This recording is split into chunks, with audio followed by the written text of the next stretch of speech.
Welcome to Brunswick Now. I'm your host, Megan Reeves.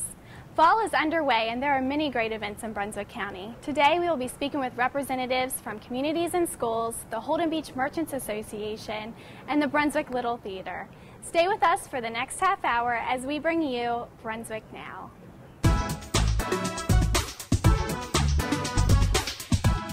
Welcome to Brunswick Now, ATMC TV, Channel 3, bringing you the best of Brunswick. Let's first welcome Clint Berry with Communities and Schools. Welcome to the show. Thank you. Thanks for having me. Now, you are the Vice Chair for Communities and Schools. Right. Tell me a little bit about that position. I'm really the assistant bottle washer.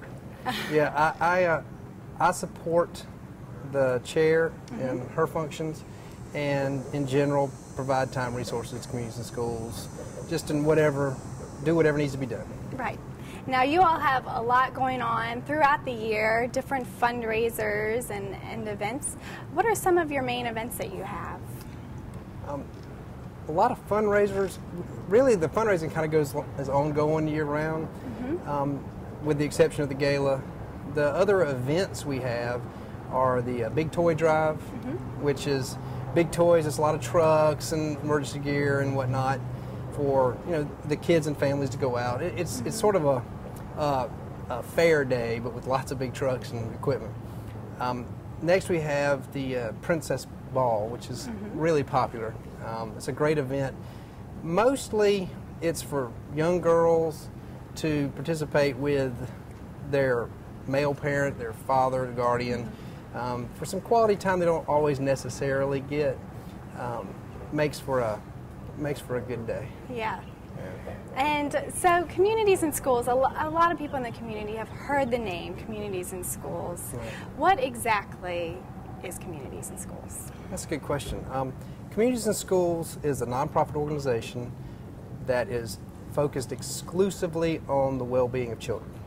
And we work with and through the school system in a lot of cases to promote health, education, and generally the success of the children in Brunswick County. And what are some of the specific ways that kids are involved with Communities and Schools and the community? Wow.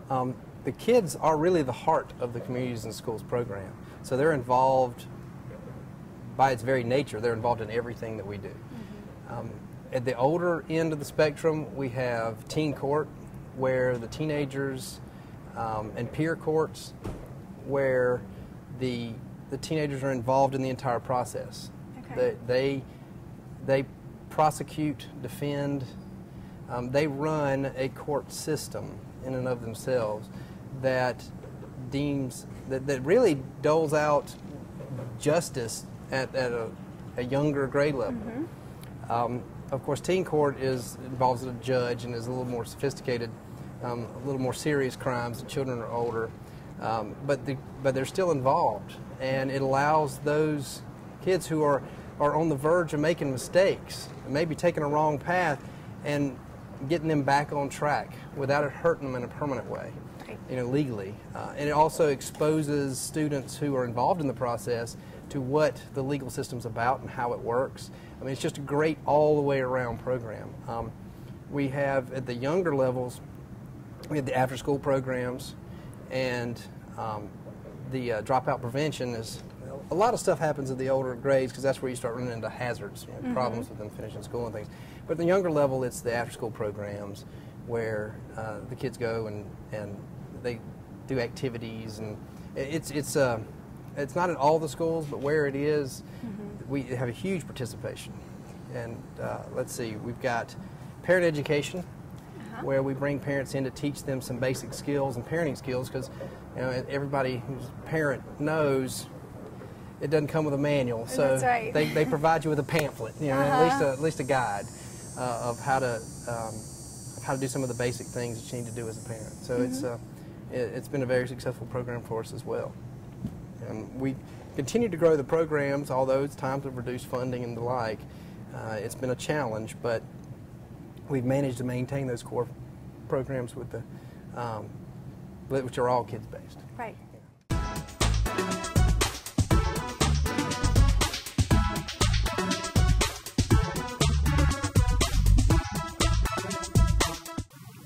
Joining us now is Ron and Chris from the Holden Beach Merchants Association and the Festival by the Sea. Welcome to the show, guys. Thank you. Thank you. Now, Ron, you are the president of the Holden Beach Merchants Association. What exactly does that entail? I guess my job would be to pull everything together, pull all of our volunteers, wonderful volunteers that do different things like the parade and the music and whatever needs to be done for the festival. I just kind of make sure everything's going together, and they do a wonderful job. This Merchants Association started back in 1979. That was the first year of the Festival by the Sea, and we haven't missed a year yet. Hope we'll keep doing it for a long time coming. And I'm sure the community hopes that you'll keep doing it too, because they love having it every year. I think so. And Chris, you are the chair of the Festival by the Sea. I know Yeah. that's a huge position. Tell me a little bit about that. Well, I'm going into my 9th year chairing it, and I've been very fortunate that we have a core group of people that's been helping every year. So it's gotten, each year gets a little easier putting it together with their hard work. So that's basically my job is just to make sure nothing slips through the cracks. So we meet weekly prior to the festival. Let's get it together. Okay, great. And I know Festival by the Sea is one of our most well-known festivals, but it's not the only event that you all do throughout the year. What are some of the other events that the Merchants Association hosts? We have the Day at the Docks, and we throw that in the spring to kind of kick off the summer season for the people that come down to Holden Beach. And we've been having it either around the end of April or the beginning of May. We just set a date each year. It's not etched in stone like the Festival by the Sea is. And the Festival by the Sea is always the 4th weekend in October? Always the last full weekend. Last full weekend. Sometimes people don't remember the full part. Okay. Like the last Saturday and Sunday in October. Okay, great. And what would you say that the association brings to our community here? Well, I think in the beginning they wanted to tell other people about Holden Beach. We think we have a very special little piece of paradise here. And so it brings tourists here. It brings us as merchants together, camaraderie there. And we also work very closely with the town. We have helped with beautification projects here on the beach. Just this spring, we helped with the beautification on the bridge, palm trees. Great. We love the palm trees around here, don't we? Yeah, we do. Now, you all both touched a little bit on the Festival by the Sea. Chris, can you explain a little bit more about the festival, kind of what you can expect throughout the weekend? All right, we kick it off on Saturday around 10 o'clock. So we kick it off with the parade. They actually close the bridge so people can park on the island and walk across the bridge to watch the parade, and they keep it closed until everybody that's walked across can come back over to the island. And we have live entertainment, which usually kicks off after the parade. Okay. And we run until 5 on Saturday with the entertainment and arts and crafts. On Saturday also we have a sand sculpture contest. We have a horseshoe tournament.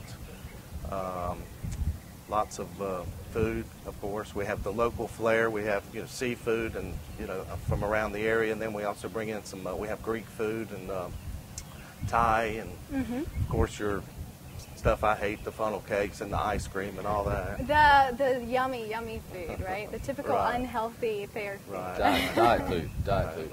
So that runs till 5 on Saturday, and then Sunday we kick it off again at 10 o'clock. And the entertainment starts around noon on Sunday, and it runs till 4 o'clock. And again, we have the food and arts and crafts on Sunday, but we don't have the tournaments and all that's just on Saturday. Okay.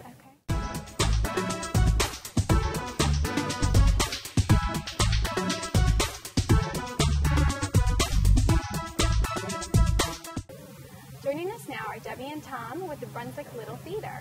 Thanks for being on the show today. Well, thank you for asking us. Thank you for having us. Now, you both work within the Brunswick Little Theater. Can you tell me a little bit about what your role is?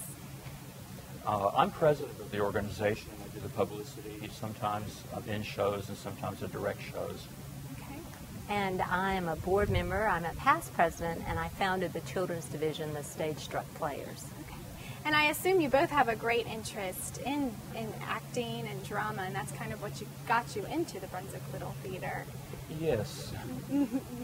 Did you were you in plays growing up and that sort of thing? Yes, from the time I was about 13. Mm-hmm. And I was involved, not so much in theater in high school, but in choral groups and music and that type of thing. And I was a public school music teacher for many years, so I directed a lot of children in shows. And that's really what got you involved with the Brunswick Little Right. Theater here in Brunswick Right. County. Mm-hmm. Now, the Brunswick Little Theater does a lot for our community. Can you expand a little bit on that? Well, what we try to do is assemble people from the community. Being a community theater, we really like to use community. Our actors, our technicians, our directors, musicians are all from Brunswick County. Occasionally we do have people maybe from the Myrtle Beach or Wilmington area that cross rivers to get here and work with us, but the vast majority of our people are Brunswick County people, whether they've been here forever or just imported recently. Right. We import talent.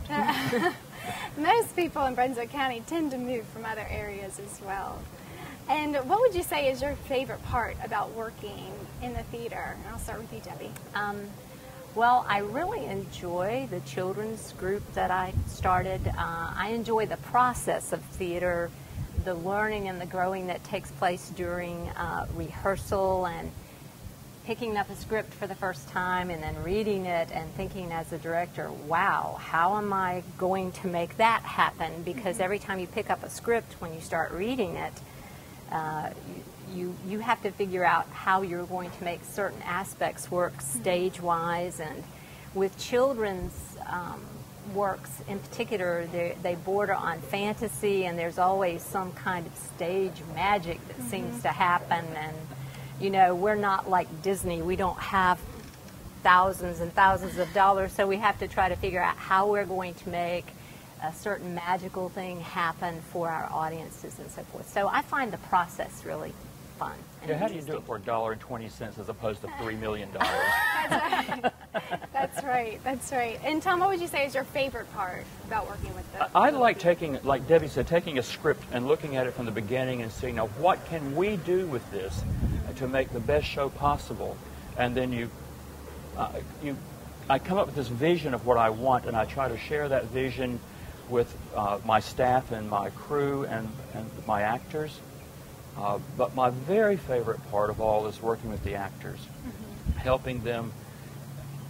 It's hard sometimes to have for actors to understand that everything you do, every critique, every criticism you give is designed to help them have a better performance. But I love just helping actors craft their roles and then bringing a whole picture into focus on the stage so the audience knows where should you be looking on the stage at that moment. Right. And you mentioned that you started the kids part of the Brunswick Little Theater. I bet that's a lot of fun, working with the kids. It is a lot of fun, and I get to work with children.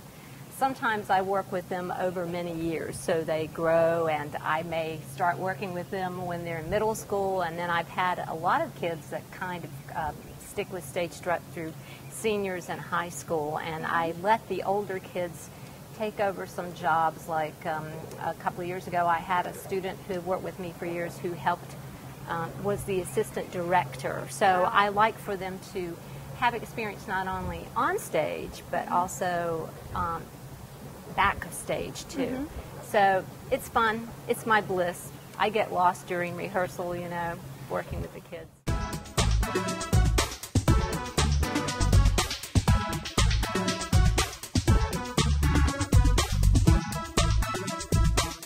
Thanks for joining us today on Brunswick Now. If you have any questions about today's show, please feel free to call 755-1770. We'll look forward to seeing you next time on Brunswick Now on ATMC TV.